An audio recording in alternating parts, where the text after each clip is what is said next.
everybody? Limitless Hoops. John Sanders here. How you guys doing? I see Cannon and Declan left in the comment section. What's going on? If you're here, I told you guys on WhatsApp that I would explain our teams in the first 5 minutes of the show. So please give me 5 minutes on the countdown timer. All right. I see Rob Mello in the comment section. I see Jordan. What's going on, fellas? All right. Here are the teams. All right. So in the past, for 13 years, try to do this program in California. Then here, I got it built up pretty okay in California.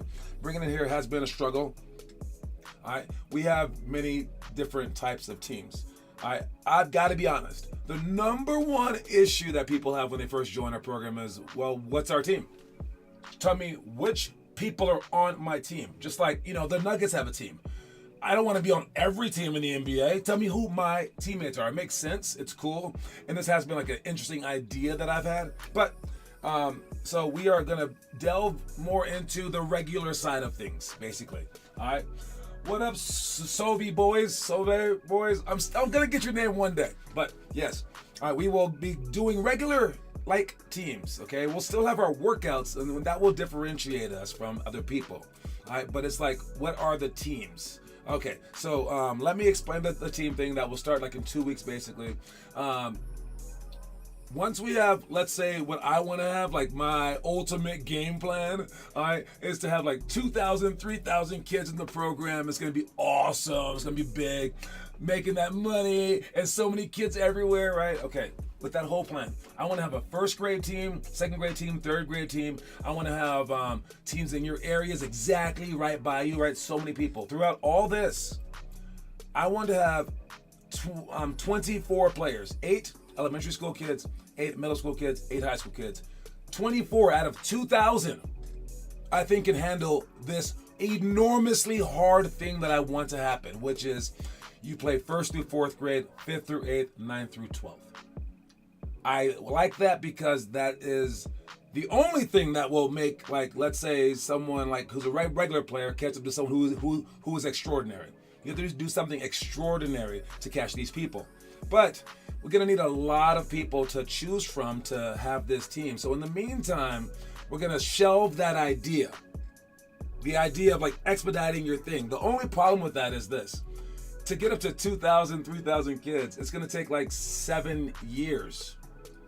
So we won't have the idea that I have. That might be wrong, but the 5 or so people who've ever done it have succeeded, so I'm 5 for 5. I don't know. And no one else is willing to do it, so I don't know if copying them is the way to do it. So it is what it is. To get up to that point, I do have to play the game. The game is to do it the regular way. Now, I will have a 5th through 8th grade team available if we can get enough people, if they want that idea. But here's where we are with the teams. All right. I got to swallow my humble pride. The 1st through 5th grade team will be a team. It's for our younger kids. All right. This team will have some 2nd graders on it, 3rd graders, 4th graders, and a few 5th graders who are maybe like inexperienced or want some extra playing time. Okay. We have that team. Then we have our 4th through 6th graders. This will be a team that will play up just to make it harder so that the 4th and 3rd graders won't want to just be like, I want to be on the older team and like totally like make these people mad. We're going to make them play 6th grade, and it's going to be like, you're not guaranteed playing time. So what's going to end up happening is the player's not really experienced. They're going to be put in a box. They're going to be like, you can't dribble, you can't do this. So I would recommend some of our 5th graders, maybe some of our 4th graders, to play on the 1st through 5th grade team. Even though it is co-ed, I get it. There's some girls on there, maybe some younger kids on there. Who cares? You can lead that team. They need a leader. They can't go out there and just lose every game, or we're going to lose them. If we lose them, now we're back to square one, where we don't have enough players, and we're just back to this like huge conglomerate of people, right? So I would love for some players to want to play for the 1st through 5th grade team. All right, and that is for like let's say I'm a pretty good 4th grader. I would say playing with the 5th and 6th graders will actually be easier for you, but it is a more challenge than otherwise because you're playing against 6th graders. But to lead a team and you have to dribble, you have to score, you have to rebound, or else it's not getting done, I think is the greatest way. But that's more of like my ultimate plan. So this is like my ultimate plan one. The 4th through 6th grade is more like the regular one, where you're going to be pretty comfortable. Your parents won't be like upset ever, probably. We'll run some plays. We'll do some things that we're not doing on the other teams, where it's like more like Wild West. Okay, so that's the difference. That's my 5-minute timer. Jeez, that went fast. All right, the 5th through 8th is my ultimate plan one, and look where it is. Nobody wants to do it. I knew it. It's okay. It is what it is. Again, that's why we need 3,000 people to find 24 kids who do want to do this. And again, it's always worked. Kiernan's basically done it. I mean, it works, but maybe it's just for people like me. Who knows? Maybe it is true. Certain people are supposed to be here, and certain people are supposed to be here. Maybe that's absolutely true. But I think that if you want to take a chance, you can take a chance at something crazy by doing something crazy, but you might actually fail. It is higher path for failure. You're right. You maybe will quit before high school because it was too hard. Possibly. The 7th and 8th grade team, that will be more of a regular one as well. And then the 9th through 12th graders are just our high schoolers. So that's the difference between all those teams. If you have any questions, you can ask them right now. You want to play 5th through 8th? Oh, I got one person who says that they want to play 5th through 8th, but it's a 4th grader. Sorry. You can't. You can't. That actually happens a lot. And it's the same reason why people want to play 5th through 6th. You don't want the smoke. All right? You playing 1st through 5th, that's the same as 5th through 8th. For you, because since you're a 4th grader. I'm asking you to lead a team of people who are worse than you against people who are better than you. So for you, Adrian, that would be the first option, the co-ed option. Now you see yourself going, oh, I don't want to play with the girls. That's what the older kids think about you. All right. So yes, that's your option. Every kid wants to play up. I think Kiernan would rather play the 9th and 12th graders than lead a bunch of 5th and 6th graders, because it's easier in many ways. It's harder in other ways too, but so that's the difference. It's a weird thing. It is what it is. These are our options. We have more than 50 players, so we can split them up like this, and there'll be 10 players per team. You can't hop from team to team anymore, so we are cutting out about 66% of the games for some people. I don't like that, but that is the way that it is, so we can grow. Once we grow, I'll bring my stuff back, and that's where we're at. So that's the explanation. If you have any questions, ask them right now. I will answer them throughout the show. And if you want to go on the website or on the WhatsApp and vote to see what you want, hopefully you understand them a lot better. I will be adding perks for people in the 5th through 8th grade, because I think that's the one, and that's what I want my whole life, like, surrounded by. That's what I want. Like, that would be the team I'll pay attention to right there. That would be like my team. If I get enough people for that, you guys will get special jerseys. Cool jerseys. That's all I got for you right now. And I'll play you against the best players in the country. The other people, I'll play you guys like more like your level. We're going for wins. 5th through 8th graders, you guys get to play against future pros to get your butt kicked by 100 points. That's all I can offer you, and cool jerseys. I can't offer you anything else, and that I just made it sound worse. Wait, is that negative people now? I got -1 people now. Oh no. Let me just get out of here. All right, quote of the day. Now, I got 10 minutes for the show. Okay, I'll try not to run over for that. All right, the quote of the day is to be humble. All right, just like Kendrick Lamar always says, be humble. 2-word quote of the day for the second day of the week. No matter how great that you want to be, you do have to humble yourself. You have to realize that there are other people who are better than you, no matter how great that you are. But at the same time, you do want a little bit of conceit. You want a little bit of confidence to realize there's always someone worse, okay? But being humble and going after it is great. And I like to say this for the frustrated kids. For the kids who are like, why aren't I good yet? Why aren't I good yet? It's like, how long have you been working? And they're like, 5 months. It's like, be humble, dude. It took all these great players years to get better. And you won't think you can get better in 5 months and you're going to get mad at yourself for not? That is the cockiest thing I've ever heard. So it's a weird way to see it, but you're not humble if you're mad at yourself for not getting good so fast. Okay? So act with humility and know that it's going to take a lot of work to get there. And everyone else has been through that hard work to get to where they got, and you're no different. You're not worse, you're not better. It's going to take you years, the same as it took them years. So please be humble in that regard. Moving on. Homework to do is the workout card. Just 5 minutes of jump rope for the little kids, 5 minutes of dribbling, 5 minutes of, what is that? 100 jump shots, and then 50 push-ups for anyone under 8th grade. Once you get into high school, you double it. Once you get into college, you triple it. Once you get into the pros, you quadruple it. That could be your only workout that you do. It's pretty good. For today, it's overhead board passes, lots of cones, quick shots, last second shots, successive dribble shots, and a lot of shots, jeez. And then pick and roll rescreen. If you want to take a peek at that stuff, well, go in and take a peek at that stuff right here.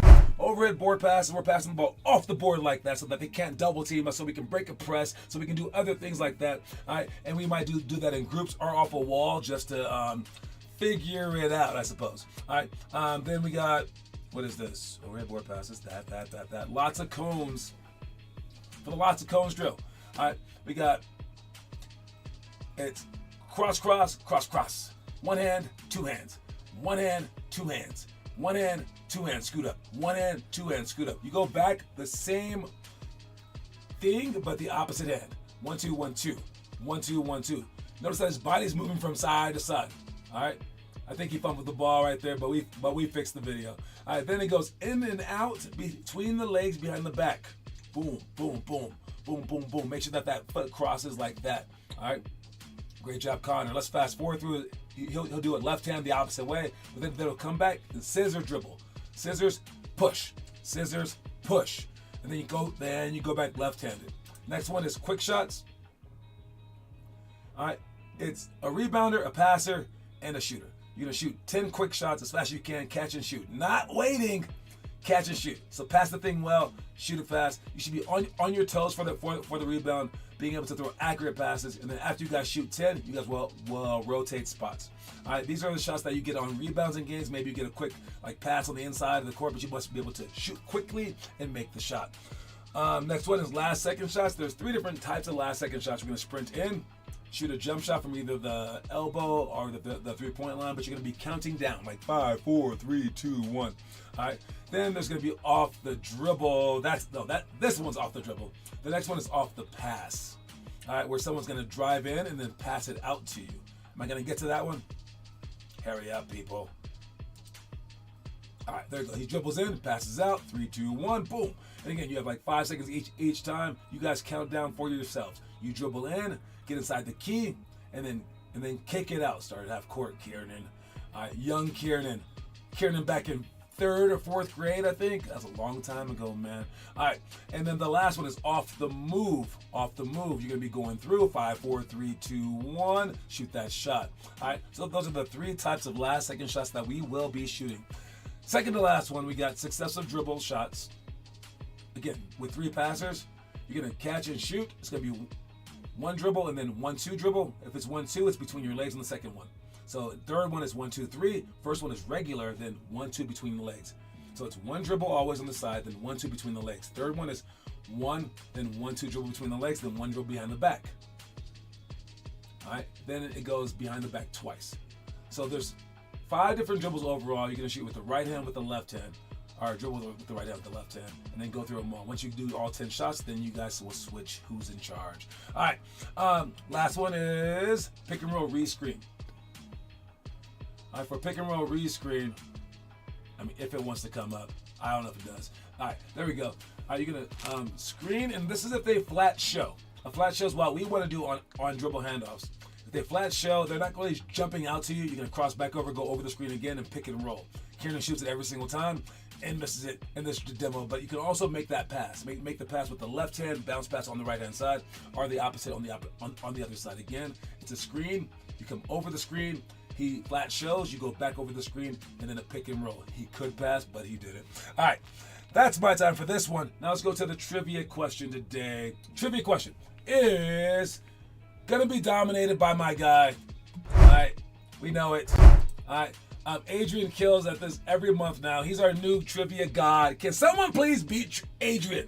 All right, this is a new trivia day. He won his coin last time. If you do this and you win the most for the month, you win a coin. So good luck to it. I think that this is a semi-tricky question here.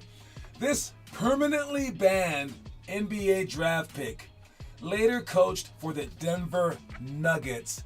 That's the question. I'll come back and ask it again, and then we'll talk about it. Whoever gets it right the first wins. But here's an ad break for you so you can go look it up. When I was 7, I started my first business, which taught me resilience. Then around 10 years old, I fell in love with making content. And then there was basketball.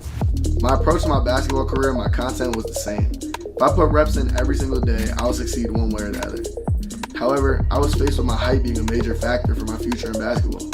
So early on, I started taking True Height. After I started to see more physical growth, True Height became the driving force behind my confidence on and off the court. True Height is for those who consistently show up and believe in their own dreams like I did.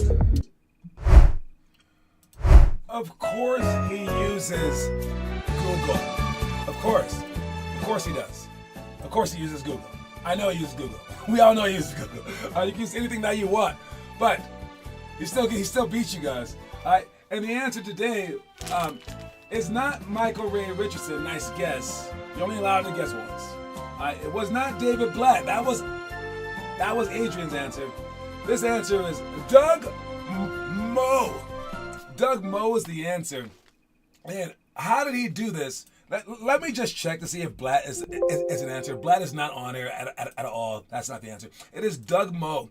He was permanently banned by the Chicago Packers expansion. After being drafted by the Chicago Packers expansion team in 1961 with his 22nd overall pick, he was permanently banned from the NBA for his involvement in a 1961 NCAA University Division men's basketball gambling scandal for receiving $75. Wow, that's it. Okay, but he was later recused of that. And he was allowed to coach after his ABA career. So he couldn't play in the NBA, but he played in the ABA. And he coached for San Antonio Spurs, Denver Nuggets, Philadelphia 76ers after retiring from playing basketball in 1972. Crazy. And who gets it? Romello Ashley. He gets it right there. If I ever get any of these wrong, because I make some of them up, let me know if I got it wrong. We'll talk about it later, but I'm pretty sure that one's correct. Doug Moe. Personal friend. Of my stepdad. I kind of know him. He guessed twice. Who guessed twice? Romello? No, Romello guessed once. Yeah, the Soviets, they guessed twice. That's why they don't get it. But Romello got it. Yep. Romello only guessed once.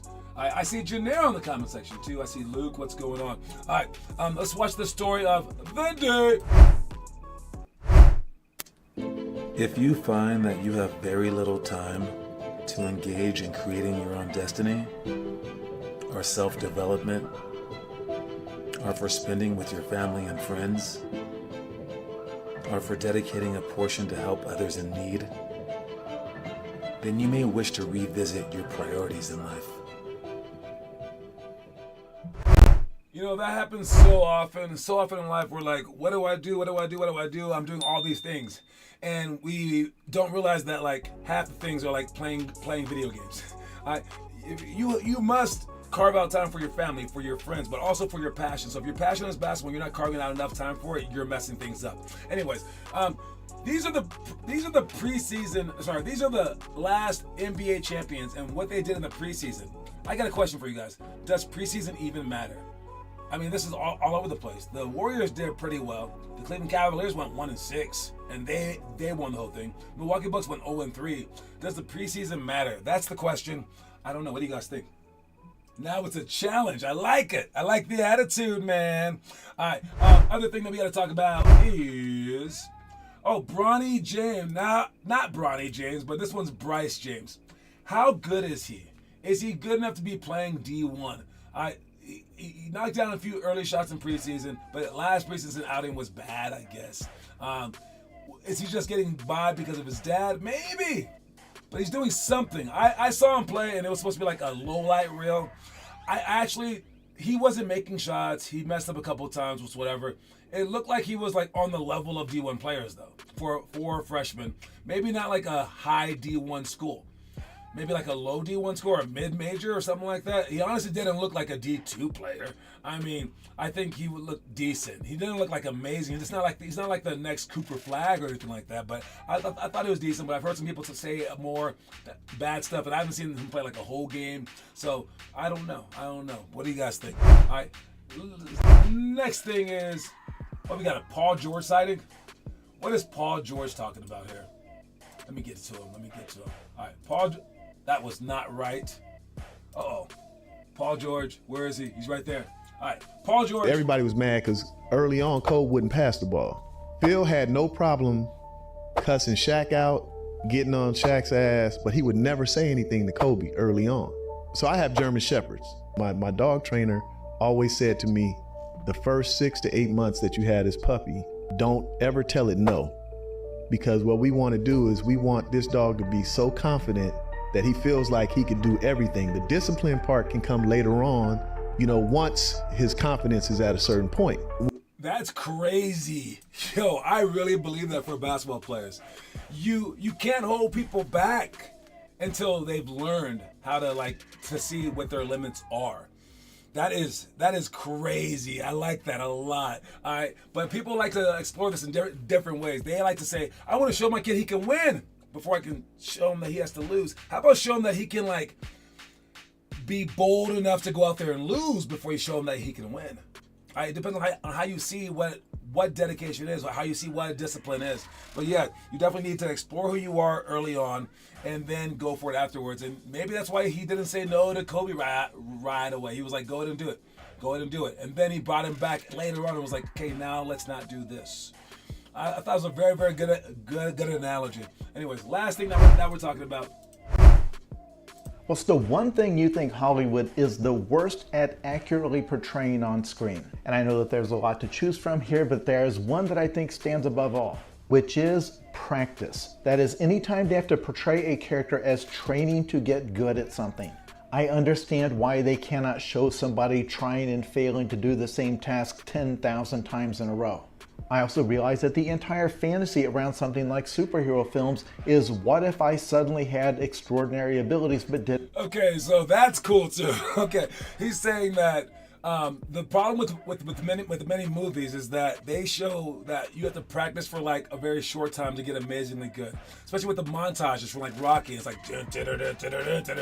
and he's amazing a few practices later. Yeah, it takes a long time, and movies don't have time to show all that. That might be a big problem with the movies. I agree with this guy, but I do love those movie montages anyways. You guys just have to realize that those montages are 3 years of training. Okay, it's not, they can't show you all 3 years though. They're just gonna show you 30 seconds and you're gonna be like, yeah, I can do it. All right, so realize that it takes a while to get better. That's all I gotta say. Anyways, I am well past my time. Sorry about this, guys, but I will talk to you guys soon. Don't forget that the quote of the day is be humble. All right, that's the quote of the day. I'll see you guys soon. Make sure you guys vote in that group to say what team that you're on. If anyone wants to do the 5th through 8th grade team, you'll make my life. But otherwise, I guess I'll bring it back in 5 years. My idea that I think will definitely make someone go to the NBA. Maybe. It is what it is. That's my time. Talk to y'all later. Cue my music, and I'm out.